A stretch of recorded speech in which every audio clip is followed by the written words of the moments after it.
Let me take you back to Robben Island Museum out in the Western Cape, where that reunion is on the go. Still at the podium, I believe we have better connectivity. Let's take you back now and listen in to Minister Gayton McKenzie. He is believed to have been the first political prisoner on Robben Island. And today, we are honoring the first political prisoner. It is very emotional for me because the statues of Krotua and Otsumato, it kills the lie that our struggle was not multiracial and not multi-generational. As the first prisoner on Robben Island, it was very apt that we're going to unveil his statue first today. Krotua, called Eve by the Dutch, was Otsumato's niece, a Khoi woman whose impact through her descendants is still felt to this day. Allow me to stop here. If I'm not mistaken, former Deputy President, your grandchild is called Krotua.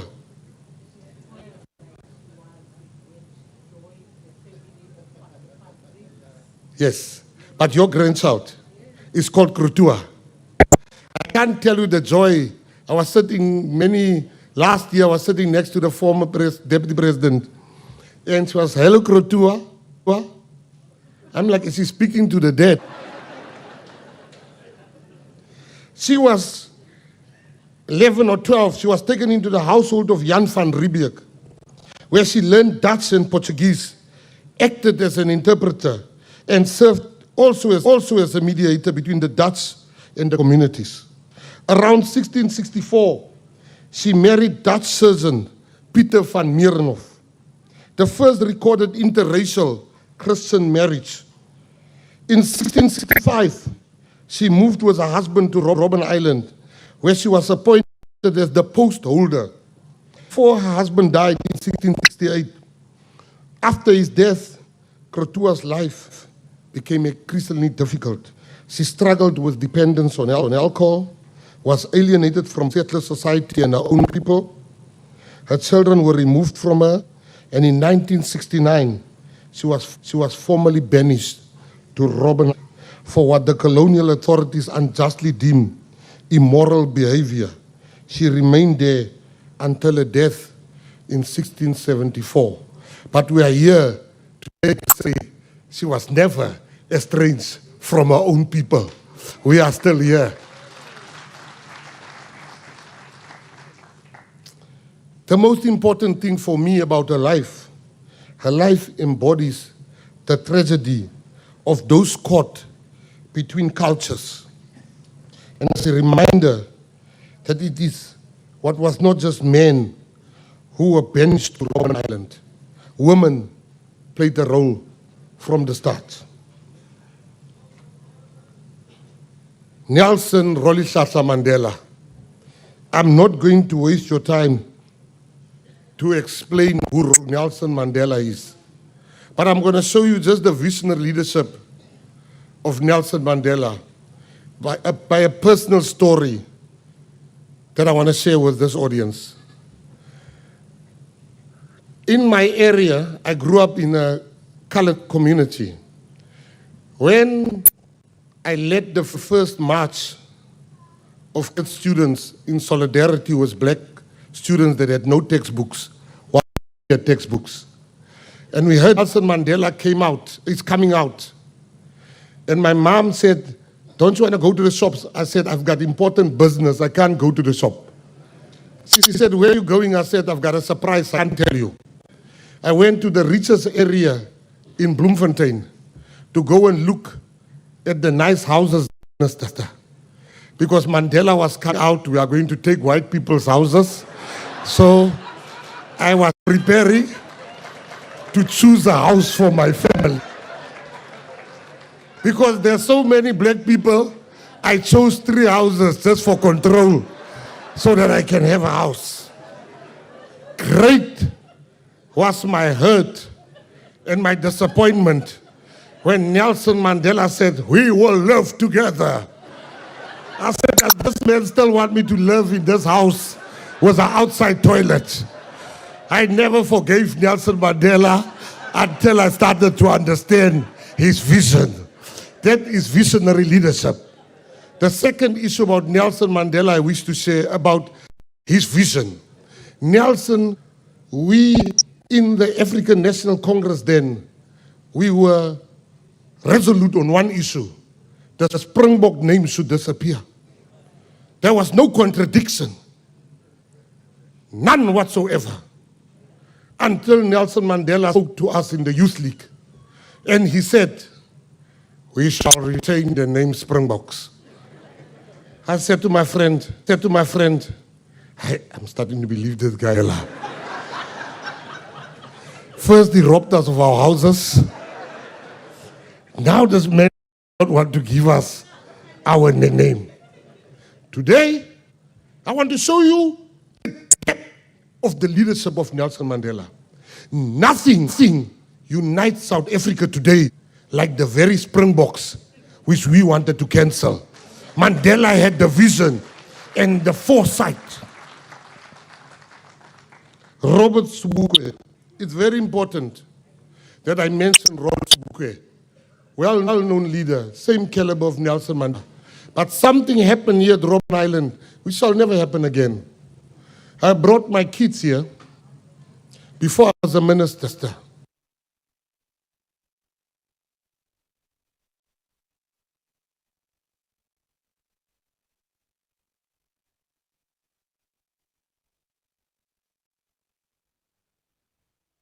All right, having a bit of difficulty there with the connection to Robben Island Museum out Western Cape.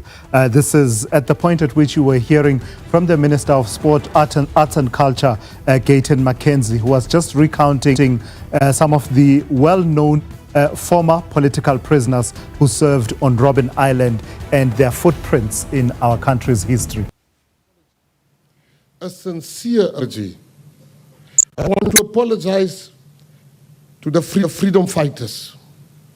As a government official, I'm here to tell you that we have not treated in the manner that you should have been treated.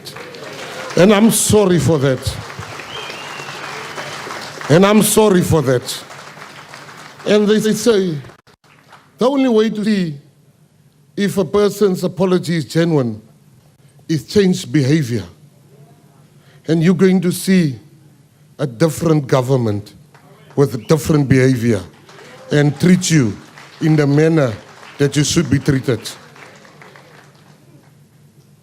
It's a profound and humbling honor for me to stand before you today for the unveiling of some of our greatest memories as a nation going back hundreds of years. Before today, the harbor wall would greet you upon your arrival at the dock of Robben Island. It was just a wall.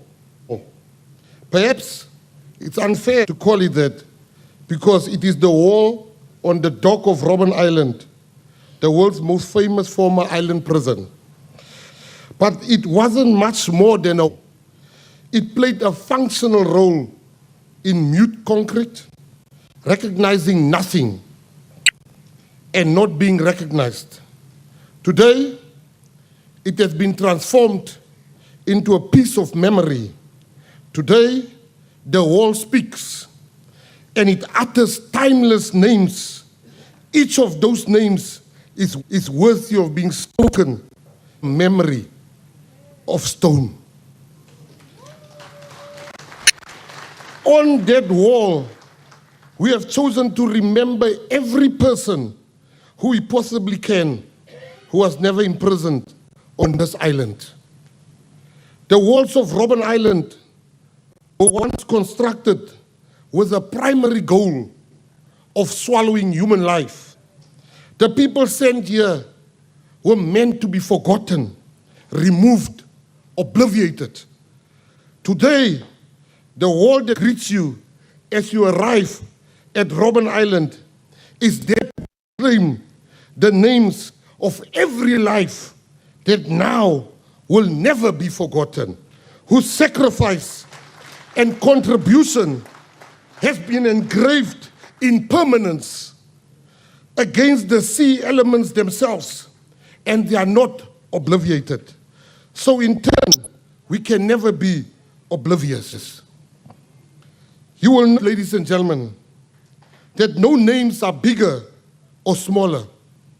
No one is given greater or lesser prominence on the new wall of names. We believe that this is exactly the way every single one of them would have wanted it, including the name of Robben Island's most famous prisoner, the world's most famous prisoner, and perhaps the most famous man of our lifetime. His name is there amongst them, and you will see it. Many commentators have noted in different ways how cruel it must have been for the political prisoners on this island. All right, that is the Minister there of Sports, Arts and Culture, Gayton McKenzie, addressing that ceremony, the reunion of former political prisoners who had been incarcerated on Robben Island. It's happening at the Robben Island Museum out in the Western Cape. A bit of a glitch here and there with the connectivity, as you can imagine, because of the location in particular where that event is taking place. But we'll continue to cover it and give you more comprehensive reporting on that day of memorial and remembrance, really, remembering the intersections of the histories of the two countries, Namibia and South Africa. It shall never happen again. Thank you.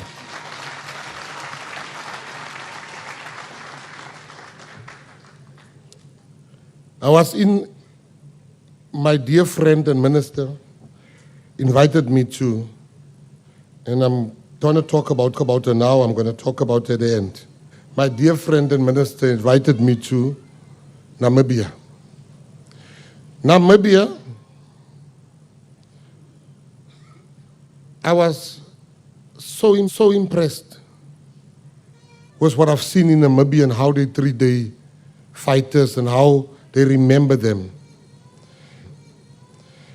And I met the family, Toivo, Yara Toivo. I met his wife, I met his daughter. And I remember his daughter said to me, it was such a spiritual thing because the guest was showing me the graves, but we haven't been to his grave, and I didn't know how to ask. And the daughter came to me, she's like, would you like to see my father's grave? I said, yes, please. And she took me to her father's grave. We took pictures, but I also heard first-hand thing. Can you take out the child? The child is crying. Can you take out the child here? He can't be listening to children crying. We're talking national issues here.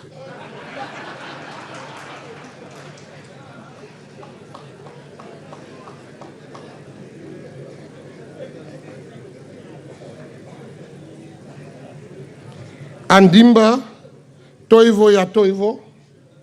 I want his wife to stand first. Can you stand, mister?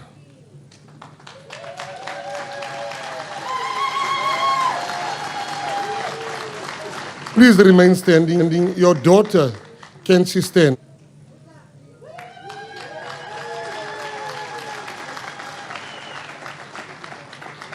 I must share a story with the house today. I was not a political prisoner.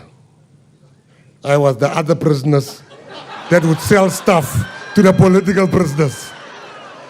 We would sell newspapers to them. You know, if you were a prisoner in those days, the joke was, hi, but these political prisoners, they are dumb. They pay us to steal newspapers for them.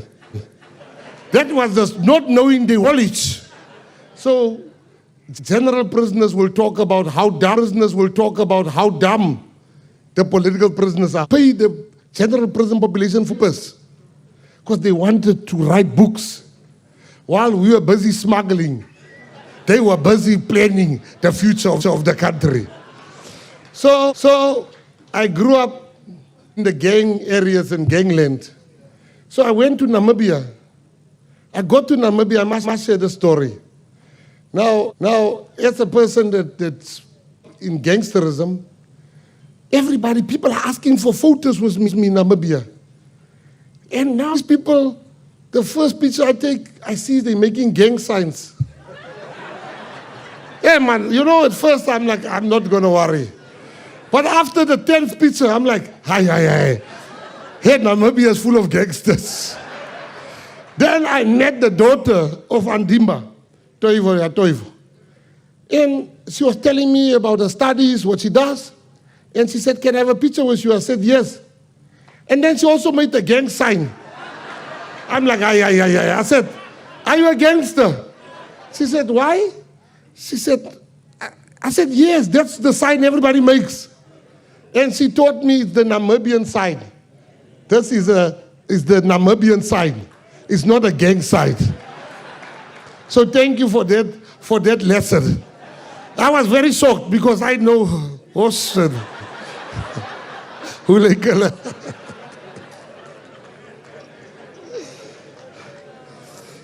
Andimba, Herman, Toivo was a major figure in Namibia's struggle for independence from colonial and South African.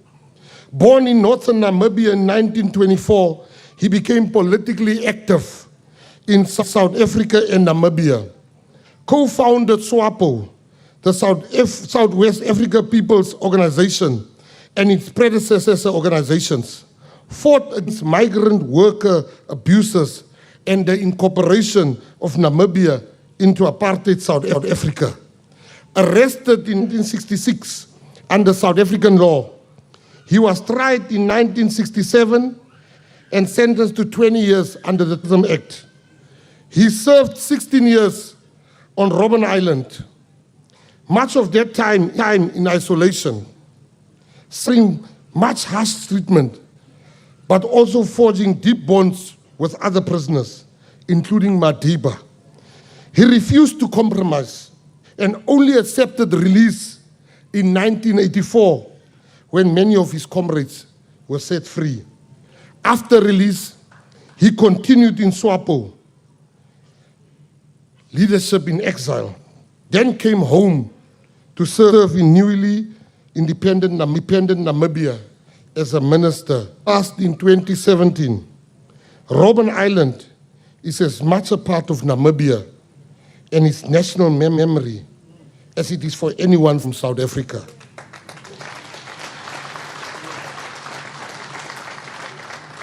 People from Namibia suffer equally as people of South Africa. To the Namibians, I want to say to you, this is your home, away from your home.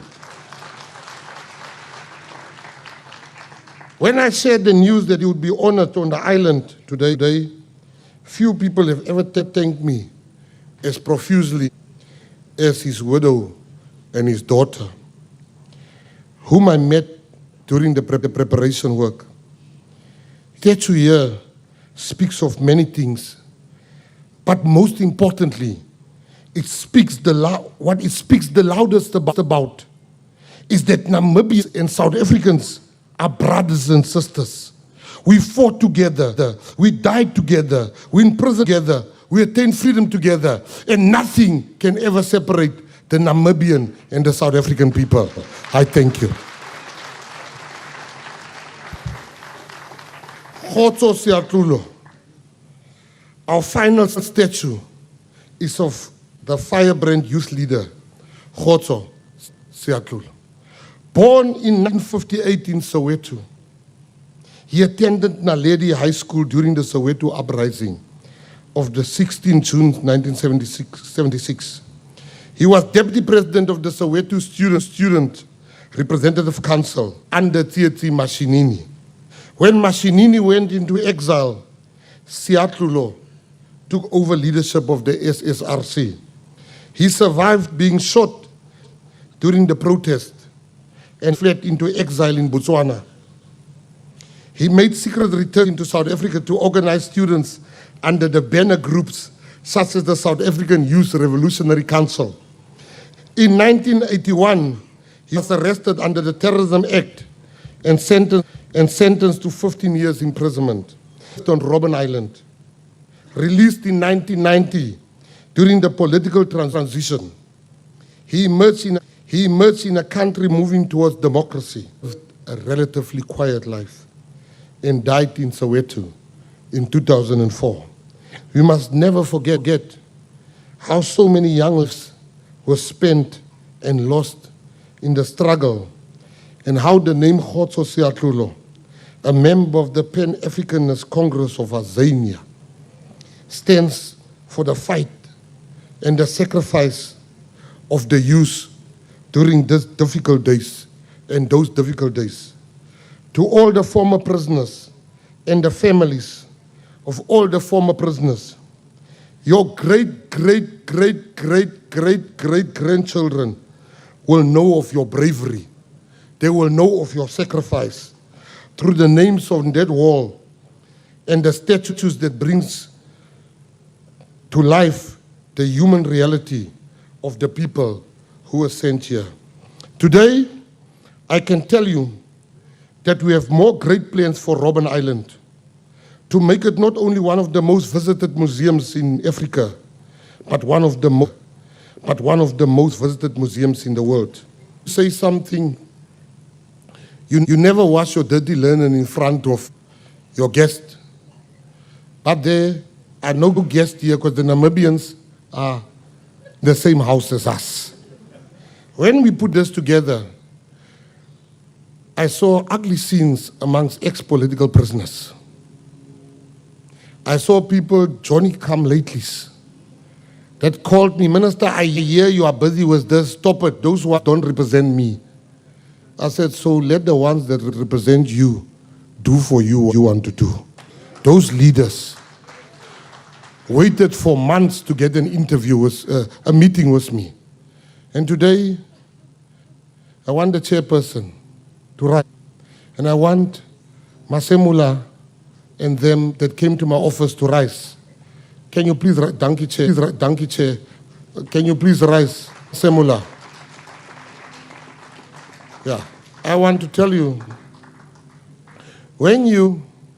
many people, they want to eat the cake, but they're not willing to go and look for the ingredients to bake the cake.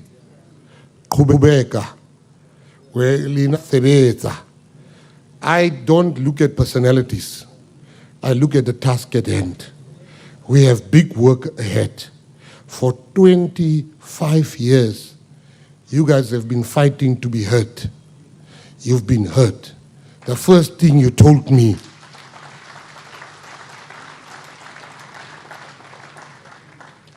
when I presented my report to President Ramaphosa of having met you, he said, don't waste time. We don't have time. We don't have time. Don't waste time. We don't have time. Go and do, start with all the stuff that the veterans want and the freedom fighters. So I would love to stand here and take all the praise. But my president has given green light. Giving a guy like me a green light is a big mistake. I will run. So if we are not doing, you must know the president has given us the green light. And he said, we must do everything in our power to immortalize each and every one of you. And I want to thank President Ramaphosa, if we can give him a hand of applause. Before I go, let me reflect on a poem that is 150 years old this year. That poem by William Ernest Henley Cordes was one that Mandela and managed to laugh on this island. They would read it out to each other as encouragement. And the former prisoner and freedom fighter, Mlangeni, read the poem here in 2018 on Robben Island in tribute to what it meant to them. That was the occasion of Madiba's 100th birthday. I'd like the words of Invictus to be heard again on Robben Island one more time. Out of the night that covers me, black as the pit from pole to pole. I thank whatever gods may be for my unconquerable soul. In the fell clutch of circumstance, I have not winced nor cried aloud. Under the bludgeons of change, my head is bloody but unbowed. Beyond this place of wrath and tears looms but the horror of the shade. And yet the menace of the years finds and shall find me unafraid. It matters not how straight the gate, how charged with punishment the scroll. I, master of my fate, I am the captain of my soul.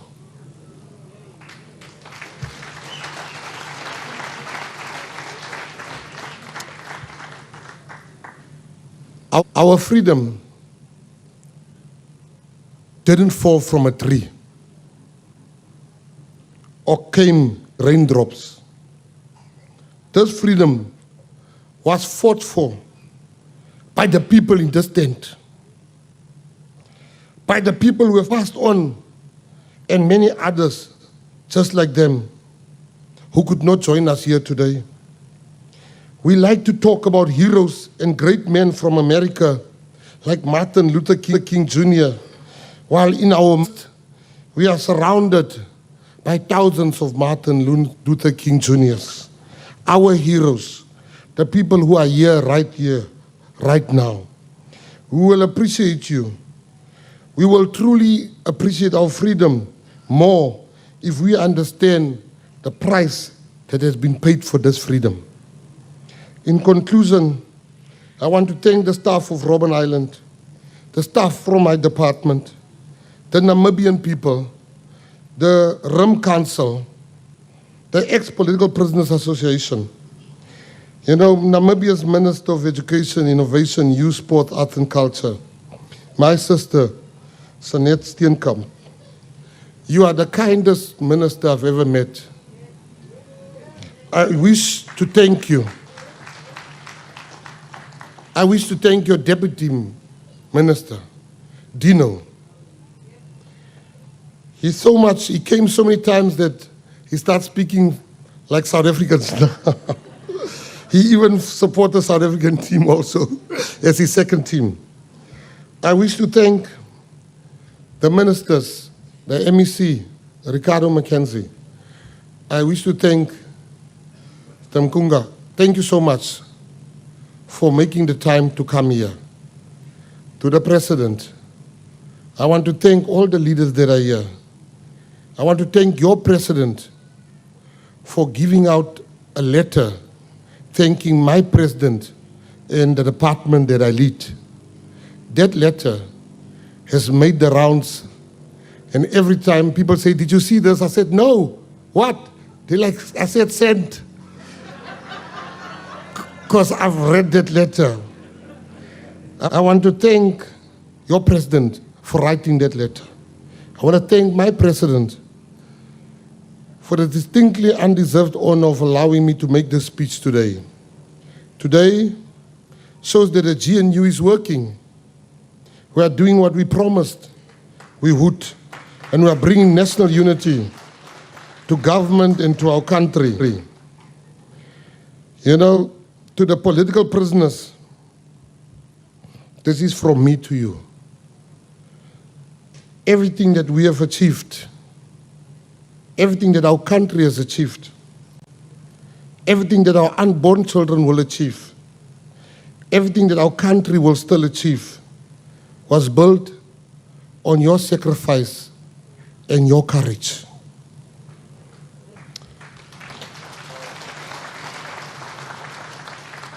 You are our heroes today and for generations to come.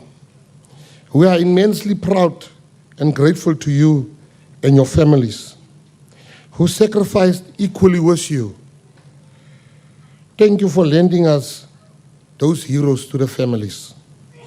We owe you a debt that can only be repaid by making the sacrifices worth it. To the media, I want to thank you and shout you. Thank you for coming today to this august thing. Many of you have asked me last year at this time. My president gave me an instruction when I became a minister, bring our heroes back. We are repatriating all the 5,000 people that lay on foreign lands. We have brought our first function the same day last year. We brought Duma Nokwe, Maria Moposo, we brought Bethel February, Tot Matikitsa, and 45 of them back.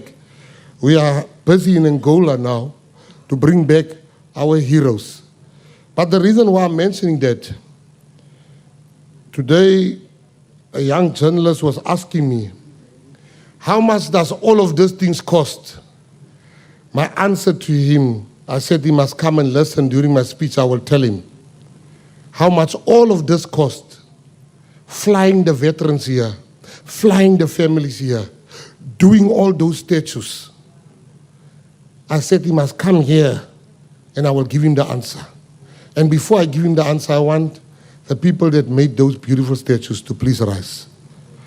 I want us to appreciate them. Can they please rise? Can we give them a hand of applause?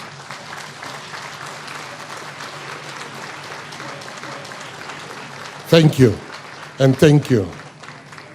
Now I'm coming to the main question. The question, and I want every person in leadership to listen to what I'm going to say to you. If you have inspirations to become a politician, I want you to listen to what I'm going to say to you. If you're already a politician, I want you to listen to what I'm going to say to you. Listen to what I'm going to say to you. At one day, it's cost to have this. Money can't buy. Money can't buy. You scare ministers into submission. They're scared to take a decision. But Mona, lehambile wrong. You can write about me. I don't care. This is only the beginning. We are going to honor everybody like Babo Mambaleka. They was part of the struggle. This is phase 1 of phase 10. We are still coming to honor everybody. Some of these people who will honor them more, because some of us are not scared of you or what you write. And I want to say to you, thank you. May God bless you. Magwala acheche le murau. We are Ronaldo. Kirima magwala acheche.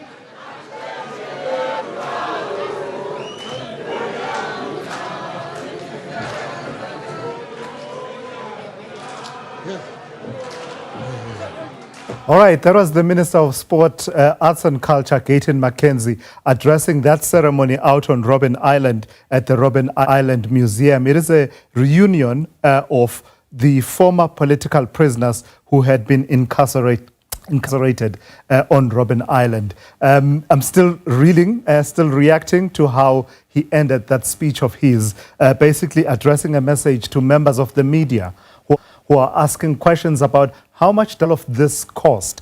And by this, I mean putting up the statues. There are 6 statues that are being put up, that have been put up on Robben Island, that include some of the icons, really iconic former prisoners of Robben Island: Auchomato Krotoa, Nelson Mandela, Robert Sobukwe, Andimba Toivo, among those names that are being honored, as well as Khotso Siatlulo, as well as the commemorative medals that are being handed out to those that are former political prisoners.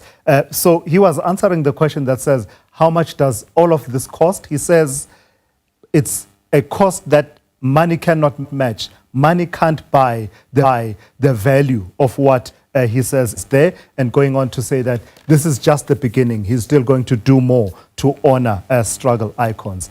There's a bit of, it's a bit of a confusing one, that speech by Minister Gayton McKenzie, isn't it? Given the recent developments in the government of national unity and the signals that they gave a couple of days ago about their intention to resign from the government of national unity.